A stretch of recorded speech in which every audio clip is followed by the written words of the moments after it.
Você acha que o ano de 2025 acabou? Errado. O ano só acaba quando a gente entende o que ele fez com a gente. E o que 2025 fez foi nos lembrar, mês após mês, que estamos sempre a um passo do abismo. Este não é um vídeo de notícias, é um inventário de curiosidades sobre o medo. Seja bem-vindo ao nosso mergulho na retrospectiva mais sombria que você vai ver. Esqueça as listas de melhores filmes ou músicas. Hoje, vamos revisitar os 12 meses que provaram que a vida é um jogo de dados. E que a sorte, muitas vezes, não está do nosso lado. De terremotos a tornados, de acidentes aéreos a tragédias em boates. Prepare-se para a lista de desastres de 2025. O desafio aqui não é apenas listar os fatos. É entender por que certas tragédias nos atingem de forma diferente. Por que o pânico em um avião é mais primal do que o medo de uma enchente? Por que a violência estatal ou criminal nos faz questionar tudo? Vamos explorar a curiosidade por trás do horror e como o ano de 2025 redefiniu o que significa vulnerabilidade.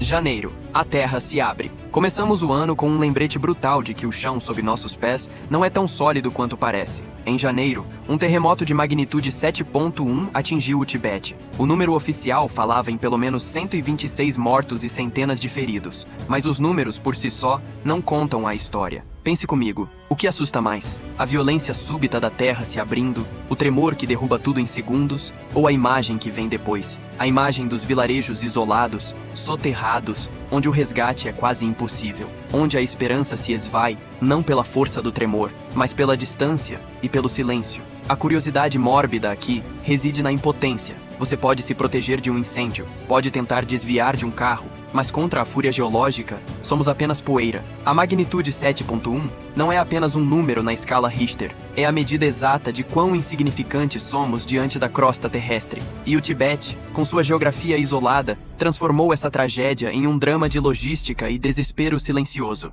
A cada hora que passava, a chance de encontrar sobreviventes diminuía, e o mundo assistia, impotente, a um desastre que começou com um estrondo e terminou em um sussurro de perda.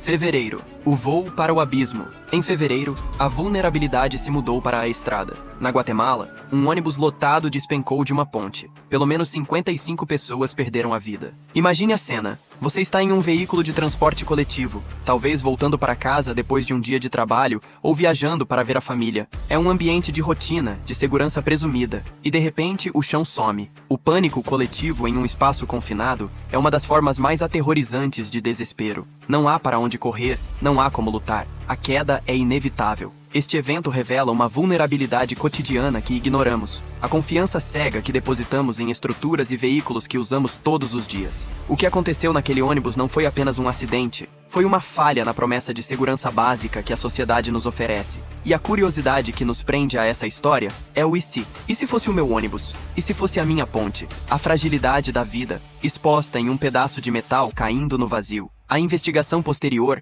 revelou falhas estruturais na ponte e problemas de manutenção no veículo, transformando a tragédia em um símbolo de negligência que custou dezenas de vidas.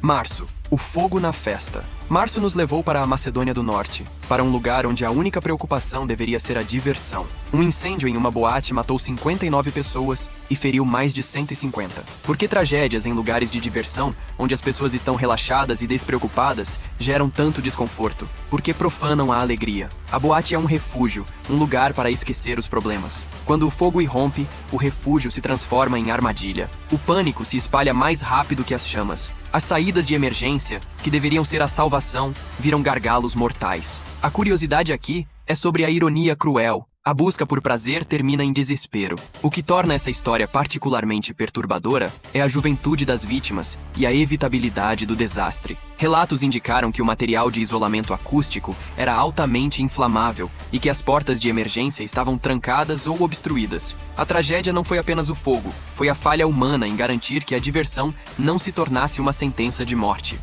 Abril. O céu desaba. Abril trouxe uma tragédia com um toque cinematográfico e absolutamente traiçoeiro. Na República Dominicana, o teto de uma boate desabou durante um show, matando pelo menos 230 pessoas. O que torna o colapso estrutural em meio à música tão traiçoeiro é a distração. Você está imerso no ritmo, na luz, na experiência coletiva. Seu cérebro está focado na euforia, não na integridade da estrutura acima de você. O colapso não é um evento lento, é instantâneo, massivo. A música para, e o silêncio é preenchido pelo som do concreto e dos gritos. O número de 231 mortos é estarrecedor, transformando este evento em um dos maiores desastres estruturais em locais de entretenimento da história recente. A curiosidade reside na fragilidade da nossa realidade construída. Edifícios, pontes, tetos, confiamos neles cegamente. E quando essa confiança é quebrada de forma tão espetacular e fatal, a desconfiança se instala em todos os outros lugares que frequentamos. O que se descobriu depois? Sobrecarga, falha de engenharia, talvez materiais de construção inadequados. Mas para as vítimas, a causa foi irrelevante. O que importou foi o momento em que o céu de concreto desabou sobre a festa. Maio, o caos climático. Maio foi o mês em que os desastres climáticos, que vinham se acumulando desde o início do ano, atingiram um pico de reconhecimento. Milhões de pessoas foram afetadas, com prejuízos que ultrapassaram os 28,5 bilhões. Milhares de desalojados por enchentes e estiagens. A curiosidade aqui é sobre a sensação de caos imprevisível. Como a combinação de seca e inundação pode acontecer no mesmo ano, no mesmo país, ou até na mesma região. É a natureza nos dizendo que as regras mudaram. Não é mais sobre um desastre isolado, é sobre a instabilidade crônica. A seca destrói a agricultura, a enchente leva as casas. O ciclo vicioso do clima extremo reforça a sensação de que não há mais refúgio seguro. O desastre climático não é um evento de um dia, é uma erosão lenta e constante da segurança. A cada ano, os números aumentam e a nossa capacidade de adaptação diminui. O que nos assusta é a escala. Não é uma morte, são milhares de vidas viradas de cabeça para baixo. É a economia de uma nação sendo drenada por um inimigo invisível e onipresente, o clima desregulado. Junho, o medo primal de voar. Em junho, o medo primal de voar foi reativado de forma devastadora. Um Boeing 787 da Air India caiu logo após a decolagem, matando mais de 260 pessoas, incluindo vítimas no solo. Por que acidentes aéreos sempre evocam aquele medo primal de "e se fosse eu?" Porque o avião é o ápice da tecnologia humana, um símbolo de controle sobre a natureza. Quando ele falha, a falha é catastrófica e total. Não há como parar, não há como sair, a queda é rápida, final. O Boeing 787, um dos aviões mais modernos e seguros, se transformou em um pesadelo. A curiosidade reside na quebra da confiança. Confiamos nos pilotos, nos engenheiros, na manutenção. E quando essa cadeia de confiança se rompe, o medo se torna universal. A tragédia não se limitou aos passageiros. As vítimas no solo, atingidas pelos destroços, adicionaram uma camada de horror aleatório. Você está seguro em sua casa e, de repente, um gigante de metal cai do céu. O acidente aéreo é um lembrete de que, por mais que tentemos controlar o mundo, a gravidade e a falha mecânica sempre têm a última palavra. Julho. O horror na escola. Julho trouxe uma tragédia que atingiu o coração da inocência. Em Bangladesh, um avião militar caiu em uma escola, matando 31 pessoas. Imagine o horror de uma instituição de educação virando cenário de tragédia. A escola é o lugar onde as crianças deveriam estar mais seguras, aprendendo, crescendo. Quando um objeto de guerra, um avião militar, invade esse espaço, a violação é profunda. A curiosidade aqui é sobre a profanação. O que é mais assustador? A falha mecânica do avião ou o local onde ele caiu? A escola, com suas carteiras vazias e mochilas espalhadas, se torna um símbolo de futuro interrompido. A tragédia militar se choca com a vida civil da forma mais brutal possível. Este evento não é apenas sobre a morte, é sobre a destruição de um santuário. É sobre a quebra da promessa de que a próxima geração estará segura para aprender. Agosto, o ar que respiramos.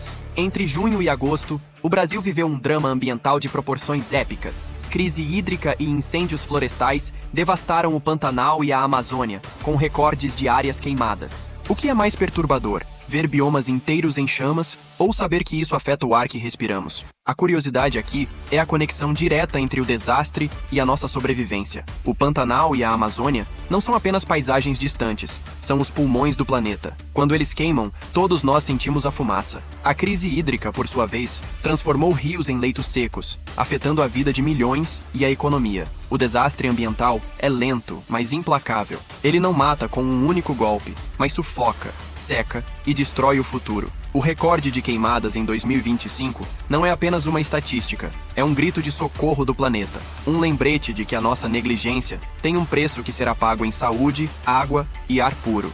Setembro. O veneno no copo. Setembro nos lembrou que o perigo pode estar disfarçado de algo cotidiano. Intoxicações por metanol em bebidas adulteradas causaram 16 mortes confirmadas. Por que algo tão cotidiano como uma bebida virar veneno gera tanto horror? Porque ataca a confiança básica. A bebida é social, é relaxamento, é celebração. Quando o que você bebe pode te matar, a paranoia se instala. O metanol, um veneno silencioso e invisível, transformou bares e festas em cenas de crime. A curiosidade reside na traição. A traição do produto, a traição de quem o vendeu. O horror não é o acidente, mas a malícia ou a negligência criminosa por trás da adulteração. As 16 mortes confirmadas são apenas a ponta do iceberg de um problema de saúde pública e segurança alimentar. É o medo de que, no meio da sua rotina, algo fundamentalmente seguro se torne letal.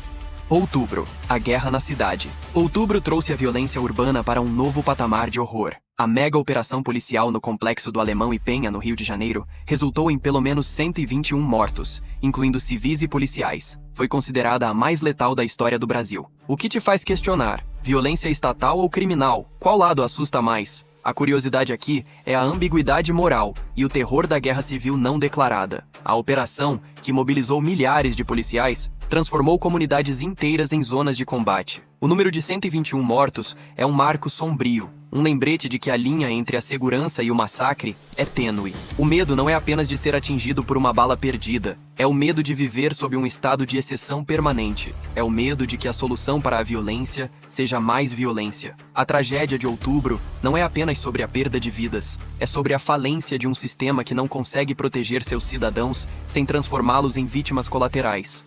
Novembro, a fúria do vento. Em novembro, a natureza voltou a mostrar sua força bruta. Um tornado atingiu o Paraná, na cidade de Rio Bonito do Iguaçu, matando pelo menos 7 pessoas e destruindo 90% da cidade. Como ventos de 250 km por hora transformam uma cidade em minutos. O tornado é a definição de caos concentrado. Não é uma enchente lenta, nem um terremoto que dura segundos. É uma parede de vento que arranca casas, carros e árvores. A curiosidade é a velocidade da destruição. Em questão de minutos, a vida de uma comunidade inteira é reescrita. O que resta não é apenas a destruição física, mas a psicológica. O tornado não deixa nada em pé, nem mesmo a sensação de segurança. A cidade de Rio Bonito do Iguaçu se tornou um símbolo da fragilidade das nossas construções e da imprevisibilidade do clima. É o medo do que vem do céu, mas não é chuva.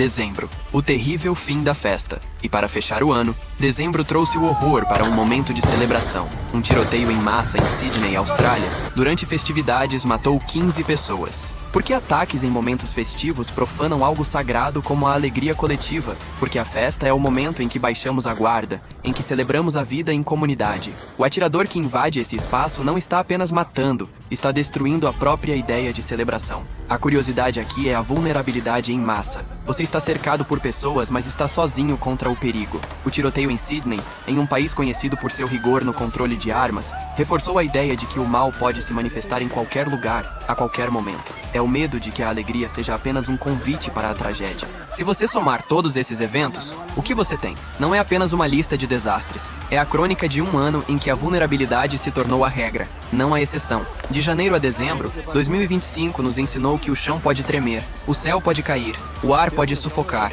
e o copo pode envenenar. O medo não é o evento em si, mas a certeza de que o próximo desastre está sempre a uma notícia de distância. O ano de 2025 foi o ano em que o mundo quis esquecer, mas que a curiosidade nos obriga a lembrar. A retrospectiva de 2025 é um estudo sobre a fragilidade humana. Seja a falha estrutural, a fúria da natureza ou a maldade humana, o resultado é o mesmo, a perda. Mas a curiosidade, o desejo de entender o porquê, é o que nos mantém assistindo. O que nos resta é a reflexão sobre o que podemos controlar e o que devemos aceitar. Se você chegou até aqui, é porque a curiosidade por trás do horror te prendeu. E se você gostou dessa análise, deixe o seu like, ative os sininhos e se inscreva no canal para não perder o próximo mergulho no lado sombrio da história. Mas o mais importante, qual desses desastres te assustou mais? O que você acha que 2025 nos ensinou sobre a fragilidade da vida? Deixe a sua opinião nos comentários. Valeu por ter acompanhado essa retrospectiva. A gente se vê no próximo vídeo.